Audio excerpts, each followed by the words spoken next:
Hi, it's Mike. And this is Fran. And this is Mike and Fran Unrehearsed, episode 38. Hey, that's pretty good, Mom. You think? I hope so. I know so. Yes. So this is Mike and Fran Unrehearsed coming at you from real life internet radio on 216thenet.com. A couple things I wanted to catch up on here for you guys. This last week was a little bit busy for me, and took a trip out to Mayo Clinic up in Minnesota, which is Rochester, Minnesota. When I hear Rochester, I always think of Rochester, New York, where you always take a bite out of crime because there's like a dog up there, and I remember these commercials when I was a kid. But there's a Rochester, Minnesota.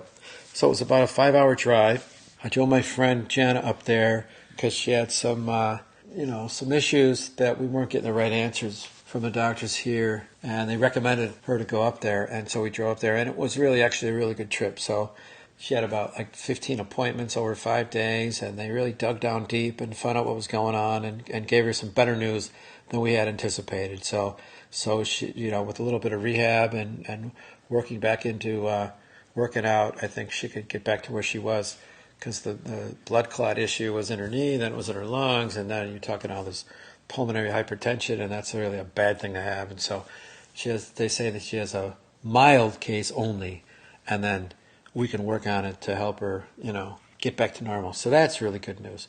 And then I picked up a lot of brochures and literature for Mom and I to go over on how to stay healthy living. It'll be interesting to look through some of that stuff. I found one actually on potassium, and so they're telling us that soaking potatoes in water doesn't really take the potassium out. Is that what it said? No, it said to boil it. Oh, okay. But getting back to the trip of getting there, I was there about 16 years ago with one of my grandsons. Yes. And was very impressed with the place, the building, the architecture, and the Mayo brothers. I was reading that there is not a Mayo descendant there now. Yeah. And what else did you find out about this exciting place? Well, I found out that it got started way back, 1800s, with 3 tornadoes that hit that area, and all of a sudden they needed a lot of help. And they didn't have the help. And he went out to a convent, I think, and he got these people together. And that's kind of where Mayo Clinic was born, because otherwise you had to go to St. Paul, Minnesota to have a real hospital, and there wasn't anything around in that area. So when you get there, you're expecting kind of a huge town built around this hospital, or the hospital in this big town. It really, literally just kind of fell from the sky. You're driving along, and there you see all the buildings there, and they're all clumped together, and that's kind of where it is. So it's an interesting place. They're obviously real serious about what they do there, but there's a lot of fun facts and things that we're going to fill in on the end of the show here for you guys before we wind up for today. Sound good? So I have a question from my friend at Cup of Joe. Laura Levine is at Geiger. What do they do at Geiger? Well, they specialize in branding, POP branding, PPP branding, any type of branding. She's a B2B branding product consultant and certified advertising specialist. Cool. So Laura's question is, does pineapple belong on a pizza? What do you think, Mom? Why not? Why not? You put what you want on a pizza. Well, you can't put I am not... No, you make the pizza the way you want it. Not everybody has one way they like it. All right, but it's a basic question. Does pineapple belong on a pizza? I mean, with anything. I mean, some people say, no, it has to be sausage and pepperoni or nothing. People have strong feelings That's known about as it. Hawaiian style. Okay, so you're saying it's okay, depending on what's on the pizza. I wouldn't say it'd be my favorite. I love pineapple, but why not? Okay. I think it's a choice of the people. I think I would have it with maybe a Hawaiian kind of a thing, like maybe with Canadian bacon and ham and pineapple, some onions maybe, or maybe like barbecue chicken or something like that. I think that would be okay with pineapple. What do you think? Well, I like more the bologna or salami or the meat. On a pizza? On a pizza. Can't do Well, that. not bologna. You can't More do the that. sausage. I'm not as fond as chicken on a pizza. We like certain things. Well, you're talking different about people. like sausage and pepperoni and Yes, pepperoni. green peppers and onions. I like and all that kind of mushrooms stuff. and onions Yeah. and a lot of sauce and cheese. That's right. That's what I like. Some people like plain cheese. Right. They don't like any meats on it at all. Half of my grandkids like cheese pizza. Yeah, I can't eat that unless I'm really starving. It's just kind of plain. But for kids, they like the cheese. That's all they get is the cheese. That's all I'm they not need. crazy That's all about they need chicken is the on it. cheese. All right, so it's okay, right? Because you like pineapple anyway. I know. love pineapple. You know what she likes? Cottage cheese and pineapple. Okay, everybody? So if you ever wanted to get Mom something. So Mom remembers the days that you buy cottage cheese with pineapple in it. And she sent me out to go try to find that in the store. Guess what? They don't do that anymore. You have to buy them separate. So I buy cottage cheese and I buy pineapple. And I've been buying the sliced pineapple and, sometimes a fresh pineapple. But then you gotta slice it up a little bit. But she does like that. But you can't buy them together like you used to. Oh, years ago, yes, it came in one unit. But I don't know. But- I don't know what happened to that. Possibly not in the stores you've gone to. Well, anyway, so that's Laura's question. So remember, reach out to Laura Levine at 847-309-4654 for all of your tchotchke needs for your small business at Geiger. Cool? That's 847-309-4654. Thank you so much. So here's an idea, Mom. So since we have this little mini Minnesota passport booklet here with all these fun facts, let's give the folks a few facts that they might not have known throughout the rest of the show. Does that sound okay? Well, I didn't know a lot about Minnesota. Okay, how about this one here? So we're talking about Mayo Clinic, right? That's mainly why they talk about Rochester, Minnesota. Here, every year more than 1.3 million people from all 50 states and 138 countries come to Mayo Clinic for care. Wow, that's pretty impressive, I think, right? Also, being an Allied Arts and Architecture major, I noticed that they have the only Frank Lloyd Wright gasoline station in a town there, Cloquet, I think, Minnesota. Also, they are known as the land of what? 10,000 lakes. That's right. The land of, what is it? There's a whole bunch of names for it. So here it is, Mom. I think this is what you wanted to say. Minnesota is known as the land of sky blue waters, as the land of 10,000 lakes, as the Gopher State, and as the North Star State. Mm-hmm. How about that? And it's also the 12th in size and the 21st in population in the United States. And it's home to the largest Native American population, one of the largest in an urban setting, Minneapolis. And one of the largest in the Midwest area. That's really pretty cool. Right. Wow. Okay, Mom, so here's a question for you. What job would you least like to... What? Huh. It's about jobs. What job would you least like to do? I could think of a number. You can. One of them, I wouldn't want to work in a factory where I'm monotonous, had to do the same thing day after day. Right. That I wouldn't like at all. Right. And, oddly enough, even though I appreciate the people who have this job, and if you find a good one, it's great, is to be a waitress. Mm. I have never been a waitress in my life except once. Because many people going up to college and working have been a waitress at one time or another. Oh, yeah. The only time I had this experience was in New Jersey one summer when my brother-in-law and sister-in-law were Oak members, and somehow they got the job of hosting and getting a group of people hosting a wedding party from New York. Well, it turned out pretty dreadful. As we were visiting, so the kids were watched by grandmother. So my husband and I, the adults, we went over to do the job of handling for this wedding. That was cooking, putting out the chairs, everything. Yeah, I think I remember that. Well, we were cooking, that's fine. That wouldn't go so badly because Carmen was a very good cook, my brother-in-law. But this wedding was not too high on the money thing. Oh. We used a lot of things that were sort of on the cheaper or least expensive side. I know it was a very hot day, and people finally decided to go out and dance, and I'm in the middle of the dance floor bringing a tray across somewhere, and everybody's dancing all around me.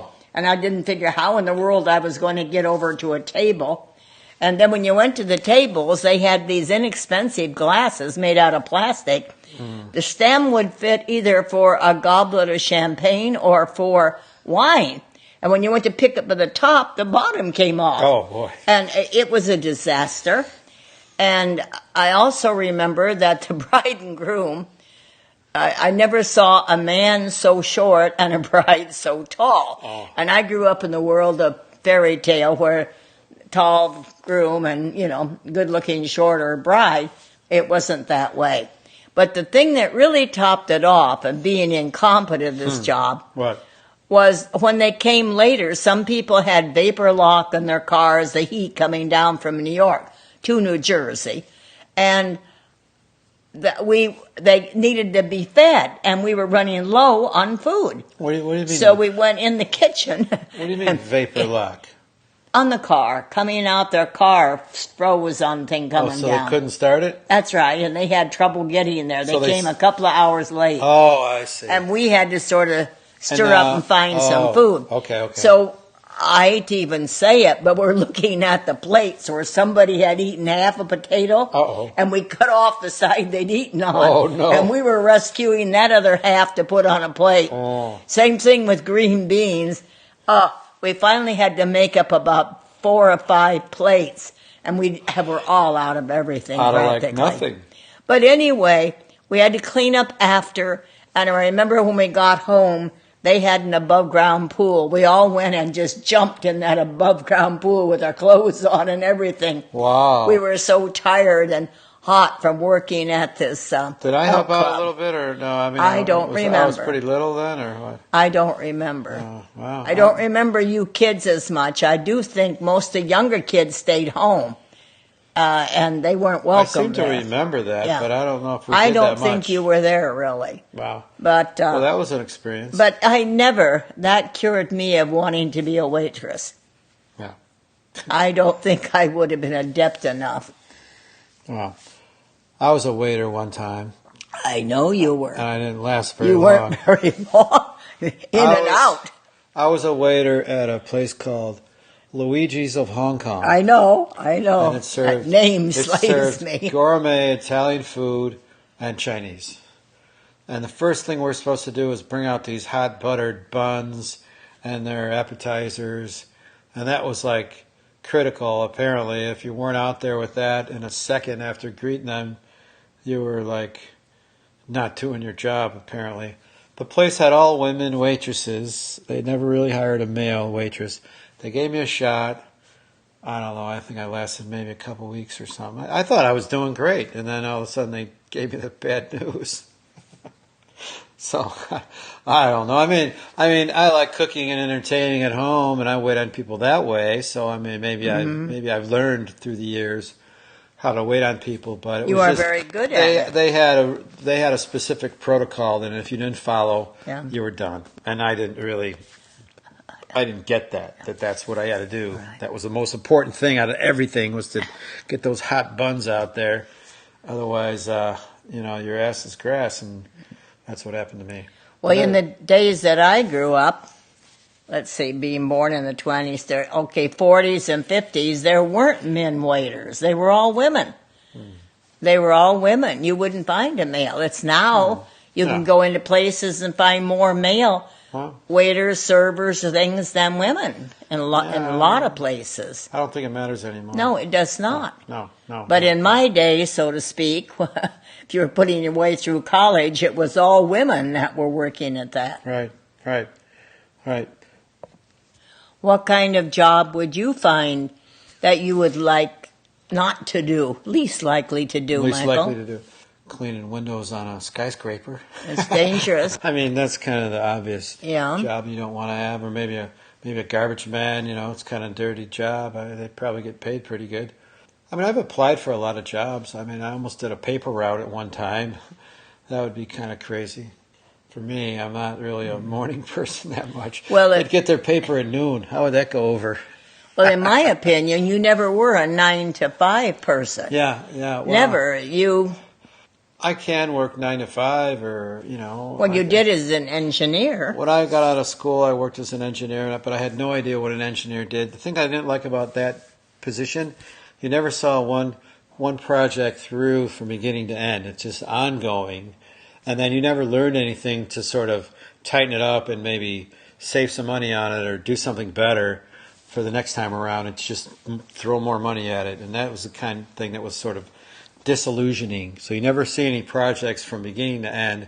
They're so long, there's so much money involved and so much documentation involved. It's like you weren't really getting anywhere, it seemed like, even though that was your job. So it was a lot of paper shuffling and documentation and stuff like that, and very little bit of seemed to be engineering or application engineering or human engineering or stuff like that, which is what I would have enjoyed to do more. So I learned a little bit about that field once I got out there, because I didn't do a co-op like some people would have done, and then maybe I would have changed that degree around a little bit. Well, you went more into acting and other things. Yeah, I mean, I could have changed my major to probably radio TV when I was at SIU if I would have done maybe a co-op during the summer and said, I don't want to be an engineer.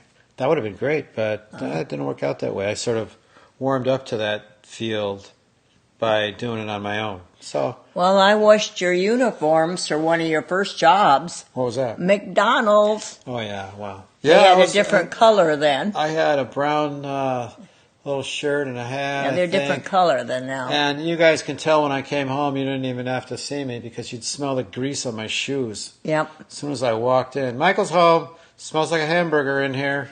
I was pretty good at grill, too. Yeah, we used to do 12-24. We'd lay down two beef patties for each Big Mac. We do 12-24, so we turn 24 pieces of meat over. We put down 12 more. Man, it was crazy. You grab the spatula, you get 3 of those pieces of, those hamburgers at a time. Yeah. You sear them, you put the onions on, and you flip them over, you pull them around, and you go like this, and before you know it, you got a dozen cheeseburgers, just like that. Yeah, it was quite the experience, I think, at McDonald's. Anyway, I don't think the girls, Linda and Lori, didn't work as waitresses. Lisa worked down the hatch once, more as a receptionist or something. She didn't. I've had some weird jobs. I mean, when we were kids, me, Mike Wendis, Tom Sherman, we lived near a huge industrial park. So what we would do is we would hand out these little cards to trucks and cars going by, and it would say, "We buy pallets." And we would buy their empty pallets. And that's all that we would do. We'd hang out in intersections in the industrial park and hand out these little cards. What would you do with them then? We handed them the cards. Call us for I see. We buy your pallets. I thought you collected. No. I'm going to say I never saw any. We buy pallets. I got it. That was what it was. It was kind of a joke, but that was like one of the jobs we had. And then, of course, we mowed lawns, and used our own mowers, and it was insane. We were mowing like fields of grass with Dad's mower, beating the hell out of it. I think we made like $2 an hour, and if you used your own mower, you made $2.50 an hour. Well, I mentioned before that growing up on a 500-acre farm, we had to help, the girls had to help my mother can on so many Saturday mornings. Yeah. And one of the worst jobs was corn on the cob. You had to blanch the corn and cut it off of the cob, and there was this heavy starch. Oh. And the starch would get all over your hair and your eyelashes and your face, and you couldn't even move the muscles on your face. It was so stiff. And we hated when we had to help can corn. I know that was the one job. Oh, no, we're canning corn today. We didn't mind snapping beans or shelling peas or pitting cherries or other things. But that corn, you got a mess all over. I would like to have seen you take a picture after you did the corn. Smile. I am smiling. No, you're just stiff because you did a whole lot. My mother, we wouldn't do like 3 or 4. We'd do like 30, 40. She'd be working on them. Those are raw pieces of corn? Yeah. That you're cutting the... No, it isn't raw. It was blanched. Blanch it. It was So you cooked boiled it slowly, for a little bit. just a little bit, blanch. Then you cut it off of the cob. And But you- it was oh, still okay. starchy as all get So out. you're cutting those kernels off after Yeah, it was blanched. yeah. Yes, Was it that's hot correct. when you did that?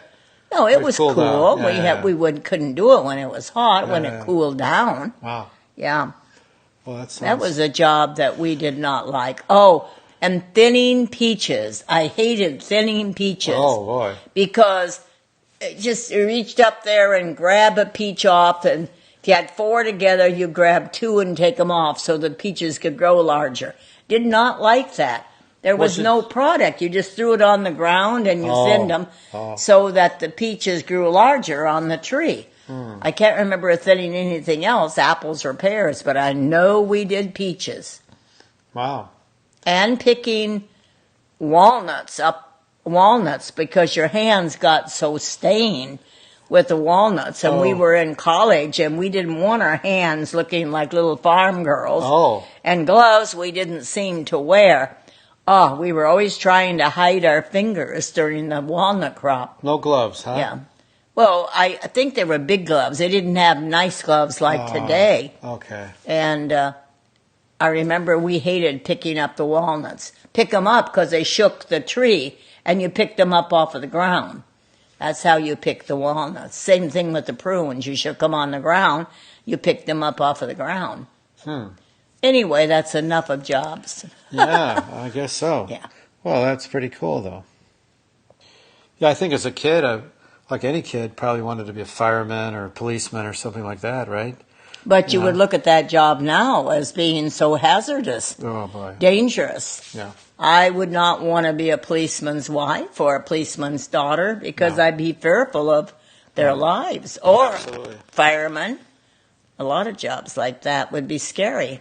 Yeah. But they weren't years ago that much. It was kind of glory. Oh, he's a police officer. Great. You know. Well, when I was doing Uber, I was driving for Uber, and I was kind of doing it quite a bit for a little while there, almost every day of the week for a little bit. And I met some real interesting people, and I have a little bit of a logbook on the folks that I met. And I thought about doing like a short film on the people that I meet driving for Uber, or maybe interviewing them or letting them talk a little bit. And I was kind of getting a collection of stories together of folks that I met. But your mother and that was really interesting. Yeah. In fact, that was the best part of that job to me, was meeting these interesting Different people. types of from different walks of personalities. life. This guy's going out Yeah. of town. He lives over here. He's doing great. He opens up to you a little bit, tell you what's going on. So you get a sort of a feel for the Chicago suburban areas and downtown on what people are all about. or from the airport, picking up Yeah. interesting people, Yeah, and visiting from other countries. I think it's so diverse because meet all these different people from different areas and different walks of life, and then you go to another city and it's probably a whole other thing. They're all concerned about one other thing or the other. But as a mother, you worried because it was getting to be dangerous driving in Chicago. Wow. I felt and I worried about, oh my God, is he going to have to go way down the west or south side or way out here? I'm talking about way before COVID is when I was doing this, All right. and I was calling you, and I was telling you about some of the rides I had, Yeah. and you remember that, and I wrote But it some would of them down. worry me considerably But I don't do now. that anymore. No, it does not happening Yeah. anymore. Okay? Yeah. Okay. Okay, so our next question comes from Mika Jacobs from Cup of Joe Networking Group. And Mika works for a company called Chicago EMF Inspection and Consulting. Mika is an EMF evaluation and solutions expert from an Ivy League school. How about that? Yeah. Isn't that cool? Mm-hmm. Isn't that cool? So you might not know this, but electromagnetic fields are all over. And if you're consistently being exposed to these EMFs in certain ranges and frequencies, it could be harmful to your health. It could be very harmful to your health. And that's what she does. So there's AC magnetic EMFs from power lines, AC electric from lamps, housing, wires, radio frequency from smart meters, Wi-Fi and cell phone towers, and dirty electricity from compact fluorescent lights, dimmer switches, and energy-efficient appliances. So what she'll do is she'll focus on lowering the EMF, and especially in the sleeping areas of the home, so your body can rest and repair itself while you sleep at night. Isn't that cool? And she could also lower EMF in the home office if necessary, or in any other area of the home where you and other family members spend many hours of the day. So that's the important thing, is to measure the EMF level in those areas. And you could reach Mika at 847-769-5135. That's 847-769-5135. So I bet you're wondering, Mom, what's Mika's question, right? Well, I don't know. Her question is, Shoot it. what is your favorite restaurant? What is my favorite restaurant? Yeah, or kind of restaurant, or It's your whole been life, so of where you've long. been. Well, I like Asian restaurants. You like Asian? I like Chinese, Japanese food a great deal. Okay. I went through a whole period of life where I liked Italian food. Absolutely. So what were the restaurants you used to like, Mom? Well, I think when we would go to the city, your father would take me to Como Inn when it was open. There you go. And we also liked to go to, with you kids, to La Gondola when it was open. That's like the Super de Mer. Nice family Italian It's now place. a medical building. Yep. We used to go a long while back to Chin's in Arlington Heights. Right. Or the Scandia House out near Elgin after church on Sundays. Yeah. Swedish Smorgasbord. Right. Right? Yeah, we used to go there. Yes, that was a great place. Yes. Well, and there was one place called Shanghai Lils. I don't know. There you go. It is a Hawaiian place. Oh, yeah. And you loved it. You kids did. Where all love the it. Polynesian dancer dance. And when anybody would come from Oregon or New Jersey, that? we would take them all to Shanghai Lils. And you kids would get up and hula and dance with the people and do the dances. And everybody loved it. I don't even think it's open now. No, it's long gone. Gone. I think you ruined it for me.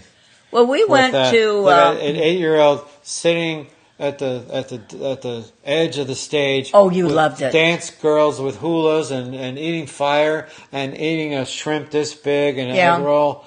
I was in heaven as an 8-year-old. Yep. I would go there every single day if I could. With your little red jacket. I love that place. That I loved it. I loved it. It'll never be the same. Yep. Well, that's great, Mom. All right, thanks. And what do you like? Thanks. Yeah, I guess you can say I like to go to restaurants that make things that I can't make at home or that are more difficult to make at home. Well, you're a great cook. Well, thank you. I try to be. I mean, you're very diversified. I like to eat food that's tasty, and I'm going to taste it and massage it and make sure that it tastes good before I serve it to anybody. That's my thing. It's not like you're all guinea pigs. Hey, try this, or otherwise dump it. But, I think I'm going to start trying to make some like Chilean sea bass. Because the last time I was at Costco, I saw it there. It's not cheap, but I didn't even know they had that. So that would be something I would try. But I like to get a nice porterhouse, when I go out. You get a sirloin and a filet and that one piece of meat. I would very rarely make that at home, but every once in a while we'll go to Costco and get a couple of steaks and put them on the grill, and that'll be really good. So that's what I like. All right, Mom, so we're running out of time here. So to finish it off, how about some Minnesota trivia? What do you think would be the state muffin? I don't know. What is it? The blueberry muffin. All right. How about the state fruit? Apples, I would presume, but Honeycrisp apples. We get those right here at Jewel. Yeah. And one more, just for kicks. The state sport. Now, you know what this is going to be. Ice hockey. Because they're big into hockey up there. Well, I know the loon is their state bird. That's right. And this is kind of cheating. It says state butterfly, the monarch. Well, I couldn't even name one other butterfly besides the monarch. It's probably the most popular one. Yeah. All right. Anyway, that's it for us, folks. Hope you enjoyed the show, and we'll see you next week. Goodbye. Bye.